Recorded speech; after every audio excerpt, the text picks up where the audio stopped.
I've always liked driving at night. Something about the hum of the engine, the empty road stretching endlessly ahead, and the way the world feels quieter, like it belongs to me alone. But that night, the darkness wasn't peaceful. It was watching me. The highway was deserted, the kind of road where the streetlights are sparse and the only thing breaking the silence is the rhythmic sound of tires against asphalt. I was cruising at a steady speed, music playing low, mind wandering, until I saw it. Headlights in my rearview mirror. At first, I didn't think much of it.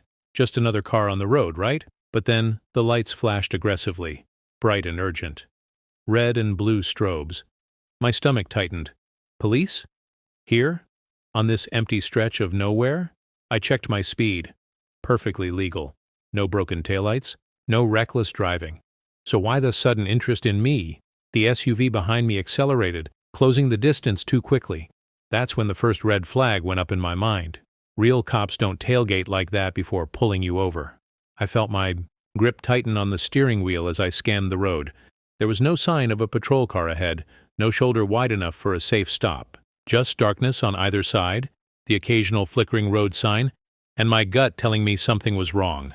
A low exhale left my lips. All right, play it smart. I slowed down, signaling like a law-abiding citizen, waiting for the moment they'd hit the siren, but it never came. Red flag number 2. Every cop car I'd ever seen had a proper siren. A loud, blaring wail that left no room for doubt. This one? Just the lights. No sound. No identification. I glanced at my fuel gauge. Half a tank. Plenty if I needed to put some distance between us. The SUV inched closer. A deep, uneasy sensation coiled in my stomach. It wasn't fear. Yet. More like the sharp awareness that something was off and I needed to figure out what before making my next move. I reached toward my glove compartment, feeling the familiar weight of my concealed carry pistol. Not drawing it. Not yet. Just a reminder that I wasn't helpless. My foot hovered over the gas pedal. I could speed up, force them to actually chase me, see if they kept up. But if they were real cops, that would only make things worse. Instead, I took a deep breath and did something different. I slowed down. Way down. If these guys were faking it, they weren't expecting that. They wanted a quick, easy target. Not someone who was suddenly in control. The SUV hesitated. For the first time, they didn't know what to do. Good. Let's see who blinks first. I had barely come to a full stop when the SUV's doors swung open in unison. 2 men stepped out, moving with the kind of confidence that screamed authority. Or, at least, that's what they wanted me to believe. The first guy was tall, broad-shouldered, and stocky, like someone who spent more time intimidating people than enforcing the law. His uniform was almost convincing. Dark navy, a badge glinting under the dim glow of my taillights. But something about it felt off. The fit was sloppy, his belt overloaded with cheap-looking gear. And the badge? It was tilted at an odd angle, like it had been slapped on last minute. The second guy was leaner, wiry, the kind of man who talked fast and moved even faster. His uniform was worse, creased in all the wrong places as if it had been pulled out of a duffel bag 5 minutes ago. And there was no name tag. Red flag number 3. Real cops don't look like they borrowed their uniforms from a Halloween store. License and registration, the bigger guy barked, stopping just short of my driver's side window. No. Good. Evening, sir. No. Do you know why we pulled you over? Just pure demand. The wiry one stayed a step back, his eyes scanning the interior of my car like he was window shopping. I kept my expression neutral. Everything okay, officer? Big guy huffed as if my question alone was an act of defiance. Did I stutter? License? Registration now. Aggressive, short-tempered, no radio call-in, no flashlight check. I flicked my gaze to his belt. No radio, no body cam, no nameplate. Yeah, these guys weren't cops, but they sure as hell wanted me to think they were. I reached for my glove compartment slowly, making a show of it, but my mind was already racing. If this was a shakedown, they wanted money. Maybe my car. If this was something worse, I wasn't about to find out the hard way. Bit of an odd place for a traffic stop, I said casually, popping open the glove box. Didn't think highway patrol worked this stretch at night. Big guy's eyes narrowed. We work wherever we damn well please. Wrong answer, pal. I handed over my license, watching his reaction. Real cops glance at your ID and check it. This guy, he barely looked at it, just passed it to his buddy. They weren't checking for violations. They were checking me. I let a slow breath out. All right, they don't know who I am. That's their first mistake. I glanced at my rearview mirror. The road behind me was empty. No backup coming. No witnesses. If these guys were planning something, I was on my own. So I did what I do best. I played along. For now. I've always believed that when things start going sideways, the last thing you want to do is look like prey. So, as these two wannabe cops sized me up, waiting for me to break, I did the opposite. I smiled. Not a big grin, just enough to let them know I wasn't rattled. Enough to make them wonder why I wasn't rattled. Big guy, who I was now mentally naming Sergeant Meathead, held my license like it was a scratch-off lottery ticket he wasn't sure how to play. The wiry one, Deputy Ratface, hovered nearby, still scanning my car like he was picking which part to steal first. I leaned back casually. You guys got a precinct nearby, or do I need to follow you somewhere for verification? Meathead's jaw tightened. You think this is a joke? I shrugged. I think it's weird. No sirens, no radio call-in, and usually when cops pull someone over, they actually check the license instead of staring at it like it's written in Latin. Ratface took a step closer. You got a problem with us, boy? Boy? Oh, that was cute. I tilted my head, watching him carefully. His right hand kept hovering a little too close to his hip, and that's when I knew this was about to escalate. I don't have a problem, I said, keeping my voice even. I just like knowing who I'm dealing with. Meathead exhaled sharply, clearly losing patience. You're dealing with law enforcement. That's all you need to know. And then, like clockwork, because dumb criminals can't help themselves, Ratface pulled a gun, small, black, compact, no badge, no department engraving, not standard police issue. Bingo! Step out of the car, he ordered, leveling the gun. At my chest, I sighed dramatically, shaking my head. Wow, that's a bold move. Ratface blinked. What? Pulling a gun during a routine traffic stop. I let out a low whistle. Hope you got a damn good reason for that, because if Internal Affairs hears about this, you're looking at… What? Suspension? Termination? Meathead and Ratface exchanged a look. I could see the hesitation starting to creep in. Good. I turned my attention to Meathead. What's your badge number? His face twitched. Go on, I said, tilting my head. Regulation says you have to provide it when asked, so let's hear it. He clenched his jaw, saying nothing. I smirked. Wow, that's 2 policy violations in under a minute. You guys are really bad at this. Ratface tightened his grip on the gun. Step out of the car. Now. I met his eyes, held them, and in that moment, I knew. They were getting nervous, which meant the real fun was about to start. Ratface's gun didn't waver, but I could see it in his eyes now.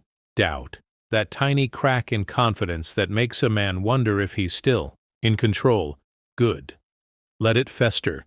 Meathead, on the other hand, looked like a pressure cooker with a broken release valve. His hands twitched at his sides, his breathing just a little too fast. I had their backs against the wall and they knew it, but cornered animals are the most dangerous. I needed an opening. Anything. And then, as if the universe had a sense of humor, headlights appeared in the distance. A car. A single, silver sedan rolling toward us too slowly for comfort. Meathead and Ratface noticed it at the same time I did. For the first time, they hesitated. I exhaled silently. All right. This is a variable they didn't plan for. The sedan coasted closer, then slowed down just a few feet away, its engine humming at idle. The driver's window was tinted, impossible to see through. No one moved. No one spoke.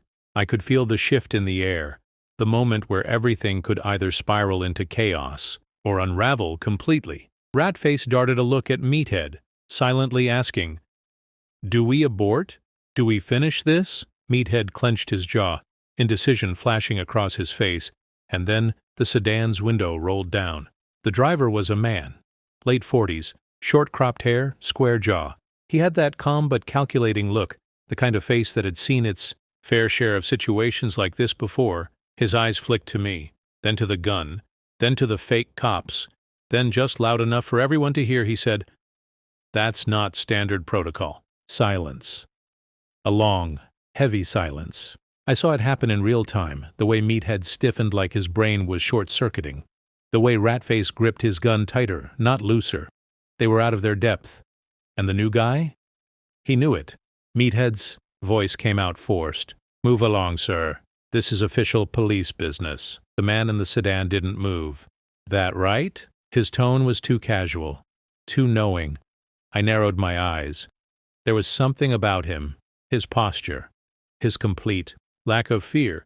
Then I spotted it, the way his left hand rested near his hip, a holster. Oh, this just got interesting. Whoever this guy was, he wasn't just some good Samaritan stopping to help, and judging by the way Meathead was sweating now, he knew exactly who he was dealing with. I almost grinned. Checkmate, boys. Meathead was sweating now. Not the heat of the night kind of sweat, the "oh shit we messed up" kind. Ratface still had the gun, but he wasn't pointing it with the same confidence anymore. His grip was tight, but his knuckles weren't as white. He was debating. The guy in the sedan hadn't moved, just sat there, watching, waiting, enjoying the show. I decided it was time to really twist the knife. I tilted my head at Meathead. "So, what precinct are you guys out of?" His eyes flicked toward Ratface just for a second, just enough for me to see he didn't have an answer. "Didn't hear me?" I continued, my voice calm, almost friendly. "I asked what precinct. You know, the one that issued those fancy badges of yours." Ratface's jaw clenched. Meathead shifted his stance like he was getting ready to say something, probably something aggressive, maybe something stupid. I didn't give him the chance. "Oh, and before you answer," I added, "do me a favor. Say your badge number real slow for me." I watched the color drain from his face. "Because see?"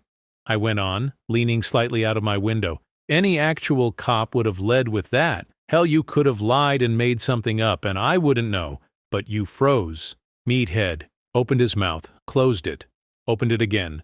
Nothing came out. "Beautiful." I turned to Ratface. "You then?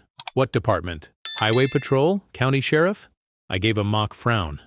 "Wait, no. You don't have a name tag, do you?" "That's another problem." Ratface licked his lips, shifting his weight. His hand twitched toward the gun, and for half a second I wondered if I'd pushed too hard. Let's hope he wasn't the twitchy type. But then the man in the sedan chuckled, not loud, just enough to be heard. Ratface's gaze snapped to him like a rabbit spotting a hawk. Meathead did the same. The sedan guy tilted, his head slightly. His fingers tapped against the steering wheel in a slow, methodical rhythm. "Looks like you boys got a little credibility issue." He was enjoying this. I couldn't blame him. Ratface exhaled sharply through his nose. "This is Is it?" I cut in smoothly. "Because we've got a real cop here." I motioned toward the sedan. "And then we've got you two. And I gotta say, you're looking a little outnumbered." Ratface swallowed. Meathead shifted again, nervous now. And that's when I knew it. They were done. Not in the way of a grand shootout, not in some cinematic final battle. They were just two dumbasses who had picked the wrong guy to mess with, and now they were scrambling for an exit. I smiled. "Go on, boys," I said, leaning back. "Lie to me again. I could do this all night." For a moment nobody moved. Meathead and Ratface were standing there, exposed, their cheap badges practically burning holes in their pockets. The sedan guy was still watching, still waiting, that same knowing smirk on his face. And me? I was just enjoying the silence. Then, Meathead did what desperate men always do. He tried to double down. "This is a felony stop," he growled. "You're obstructing a police investigation. We could take you in right now." I laughed. Couldn't help it. A real, genuine laugh. That threw him off. His face twisted like he couldn't decide if I was crazy or just not scared enough. "You really should have done your homework," I said, shaking my head. "Because of all the cars you could have picked tonight, you picked mine." Ratface shifted uneasily. "Yeah? And who the hell are you?" I exhaled, slow and deliberate, letting the moment stretch. Then I gave them the truth. "I used to train. Guys like you, silence."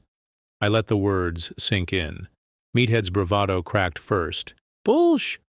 Nah, see, that's the thing. I cut him off. You're not the first idiots I've come across playing dress-up with stolen gear. And every time, you guys make the same damn mistakes. I leaned forward slightly, watching their reactions. Your stance is all wrong. The way you talk? Too aggressive, no procedure. You didn't check my VIN, you didn't call in the stop, and this is my favorite part, you pulled a gun before even confirming my ID. Real cops don't do that. I turned my attention to Ratface. And you? Your gun's unregistered, isn't it? Because no department issues that. I pointed at the cheap, scratched-up pistol still clutched in his hand. Let me guess? Bought off the street? He flinched. Oh, yeah. That hit home. I tilted my head. Here's where it gets fun. See, before I did what I do now, I worked for Uncle Sam. You know what that means? It means I know how real law enforcement works. It means I've seen actual criminals, the kind who don't just talk tough but back it up. And it means, my friend. I gestured between them. I can smell a fraud from a mile away. Meathead swallowed. Ratface looked pale. Good. Now they were really feeling it. Then, for the first time, the guy in the sedan spoke again. He let out a small chuckle, shaking his head. Oh, you boys really screwed up. Ratface twitched. Screw this. He turned like he was going to bolt. I smiled. Bad idea, buddy. For a second, the world stood still. Then, movement. Ratface pivoted fast, making a break for the SUV. Meathead wasn't far behind, his heavy boots slamming against the pavement as they both scrambled to escape. I sighed. Cowards? Ah, I muttered, already moving. Before Ratface could yank open the driver's side door, I did the simplest, most effective thing I could think of. I kicked it. Hard. The door slammed shut on his fingers. He yelped, stumbling back, clutching his hand like it had suddenly grown teeth. Meathead had better luck. He was already reaching for the passenger door. But the sedan guy? He was quicker. A low thud echoed through the night as he threw his own car door open, smacking Meathead square in the gut. The big guy let out an oof and doubled over, gasping. You two are really bad at this, I said, shaking my head. Ratface, still cradling his busted fingers, made a stupid decision. He spun back toward me, reaching for his gun. I moved first, grabbing his wrist. I yanked him forward, using his own momentum to send him sprawling face first onto the asphalt. His gun clattered to the ground, sliding a few feet away. Meathead, still hunched over, saw his partner go down and let out something between a grunt and a growl. He swung blindly at the sedan guy, who ducked effortlessly. I almost felt bad for them. Almost. The sedan guy shook his head. Man, you two do not know when to quit. Ratface groaned from the ground. Screw you. I pressed a foot down right between his shoulder blades, pinning him. That's the spirit. Keep that attitude up when the real cops get here. He froze. Meathead, still gasping, looked up at me, his face drenched in sweat. I pulled out my phone, waving it slightly. Oh yeah, by the way, I've had 911 dialed for the last 60 seconds. They heard everything. His eyes widened, and then, like clockwork, sirens. Distant, but getting closer. Meathead finally accepted reality. His shoulders slumped, his hands slowly rising in surrender. I smirked. See? That's how you fake being a cop. You actually call for backup. The Sedden guy chuckled. Beautiful! I looked down at Ratface, still pinned under my foot. So, what do you think? Should we let them go? The sedan guy laughed. Hell no. Meathead shut his eyes, like a man who had just realized his entire life was over. I patted his shoulder. As the real cops pulled up, lights flashing. Tough break, fellas. Then I grinned. Next time, maybe pick an easier target. The sirens grew louder, red and blue lights flashing against the dark stretch of highway. I stepped back, keeping my foot firmly planted between Ratface's shoulder blades as he groaned against the pavement. Meathead had already given up, sitting on the ground with his hands in the air, looking like a man who just watched his entire life circle the drain. The first squad car skidded to a stop, gravel kicking up as two uniformed officers jumped. Out, weapons drawn. Hands where we can see them. I raised mine lazily. Not me, fellas. The guys on the ground are the ones playing dress-up. One of the cops, a lean, sharp-eyed guy, glanced at the scene. 2 goons in fake uniforms, a sedan parked at an angle, and me standing there like I'd just won a bet. He lowered his gun slightly. Mind telling me what the hell is going on? Here. I gestured toward Ratface. These 2 have been pulling over cars pretending to be cops. Problem is they tried it on me. His partner, a shorter, stocky cop, stepped forward, nudging Meathead's badge with his boot. He let out a low chuckle. Oh, these idiots again. I blinked. Again? The cop glanced at me. Yeah, we've been getting reports about these guys for weeks. Fake cops running highway scams, extorting cash, robbing people, sometimes worse. He shot a look at Meathead, who was suddenly very interested in the pavement. I raised an eyebrow. So you've been looking for them? Stocky cop smirked. Looking? Nah, we were setting a trap. He turned to his partner. Guess this guy just did our job for us. The sedan guy chuckled from behind me. Somebody's got to pick up the slack. The cop gave him a long, assessing look. And you are? The sedan guy pulled out a leather wallet and flipped it open. A badge? A real one. My jaw clenched slightly. Well, that explains a lot. He gave me a sideways grin. Didn't mean to. Crash your party, but I've been tracking these morons for a while.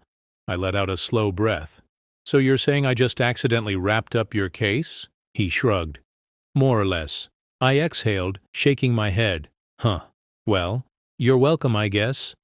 The real cops hauled Meathead and Ratface to their feet, slapping cuffs on them. As they were led toward the squad car, Ratface shot me a glare. You don't even know who you're messing with. I smirked. Buddy, I could say the same to you. The door slammed shut. The cops exchanged some paperwork, thanked me, then drove off, taking the 2 fake officers into the night. I turned. To the sedan guy. So, you some kind of undercover detective? He grinned. Something like that. I nodded. Well, next time, buy me a drink first before you let me do all your work. He laughed. Noted. With that, he got in his car and drove off, leaving me alone on the quiet highway. I let out a breath, rolled my shoulders, looked at my car. Then, with a shake of my head, I got back behind the wheel. Some nights you go for a drive. Some nights, the drive finds you. If you enjoyed this video, please hit the like button, share it with friends, and subscribe for more awesome content. Don't forget to tap the bell icon to stay updated. Your support means the world.